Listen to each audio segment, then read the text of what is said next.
Lord. హల్లెలూయా. దేవుని నామానికి మహిమ కలుగును గాక. ప్రియ దేవుని బిడ్డలారా, ప్రతి ఉదయకాలం ఈ దినం దేవుని వాగ్దానం చూస్తున్న ప్రియాతి ప్రియ దేవుని బిడ్డలందరూ ప్రత్యేకమైన వందనాలు. దేవుని బిడ్డలారా, మీ అందరూ బాగున్నారా? ప్రతి ఉదయకాలం వచ్చిన వాగ్దానాలు చూస్తూ దైవికంగా సిద్ధపడుతూ ఉన్నారా? ఆత్మీయంగా బలాభివృద్ధి పొందుతూ ఉన్నారా? ఈ దినం దేవుడు మనతో ఏం మాట్లాడుతున్నాడు చూద్దాం. పరిశుద్ధ లేఖన గ్రంథం నుంచి అపోస్తలుల కార్యము 1వ అధ్యాయం 3వ వచనం చదువుకుందాం.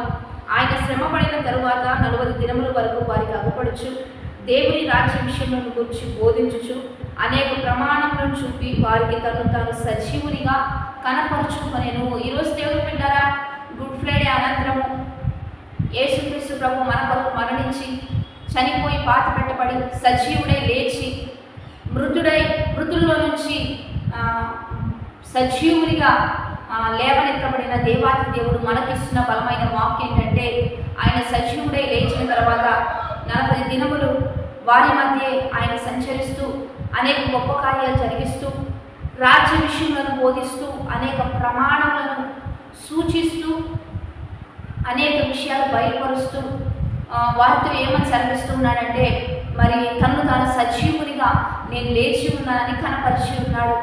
కాబట్టి దేవుని బిడ్డలారా, వారితో దేవుడు ఏమని సెలవిస్తాడంటే, మీరు ఇక్కడే కనిపెట్టుకొని ఉండండి, పైనుంచి ఒక శక్తి దిగి వస్తుంది. ఆ శక్తి మీరు ఆ శక్తి మీ మీదకి వచ్చినప్పుడు మీరు శక్తిమంతులు అవుతారు, నా కొరకు గొప్ప కార్యాలు చేస్తారని దేవాతి దేవుడు సెలవిస్తాడు. రెండోదిగా, యోహోనైతే మీకు నీళ్ళలో బ్యాప్టిజం ఇస్తాడు, కానీ నేనైతే మీకు పరిశుద్ధాత్మలోను అగ్నిలోను బ్యాప్టిజం ఇస్తాను. అగ్ని పరిశుద్ధాత్మ దేవునిగా నేను మీకు తోడే ఉంటానని దేవుడు సెలవిస్తూ ఉంటాడు. కనుక నీటి ద్వారా ఎంతమంది బ్యాప్టిజం పొందారు దేవుని బిడ్డలారా? పొందకపోతే ఖచ్చితంగా పొందాలి.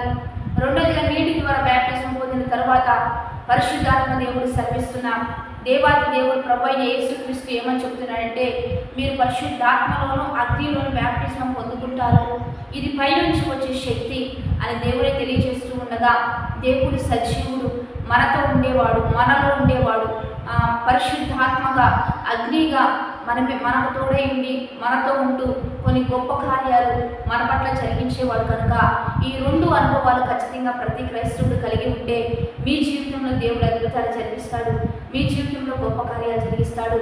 కాబట్టి దేవుడు లేచి ఉన్నాడు, సజీవునిగా మనతో ఉన్నాడు, పరిశుద్ధాత్మలోను అగ్నితోనూ మనల్ని బలపరుస్తూ ధైర్యపరుస్తూ ముందుకు కొనసాగుతూ ఉండగా ఈ అనుభవంలో ప్రతి క్రైస్తవులు ముందుకు కొనసాగుదాం.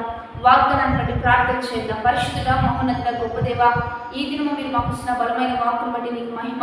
ఎంతమంది బ్యాప్టిజం పొందారో వారందరూ పరిశుద్ధాత్మలను అగ్ని బ్యాప్టిజం పొందుకుంటూ పైనుంచి వచ్చే శక్తి పొందుకుంటూ నీ బలంతో నీ కృపతో ఈ లోకంలో ముందుకు కొనసాగే కృప ప్రతి బిడ్డలకు దయచేయమని, ఈ దినం బర్త్డేస్ మ్యారేజ్ చేసుకున్న వారికి శుభములు ప్రకటిస్తూ నీ ఘనమైన నామానికి మహిమ తెచ్చుకోమని ప్రభు అయిన యేసుక్రీస్తు నామం పేరిట అడిగి వేడుకొని ప్రార్థిస్తూ నామం గొప్ప తండ్రి, ఆమేన్. మంచిగా లైక్, షేర్, కామెంట్ చేస్తూ దైవికంగా సిద్ధపడుతూ ఆత్మీయంగా బలపడతాం.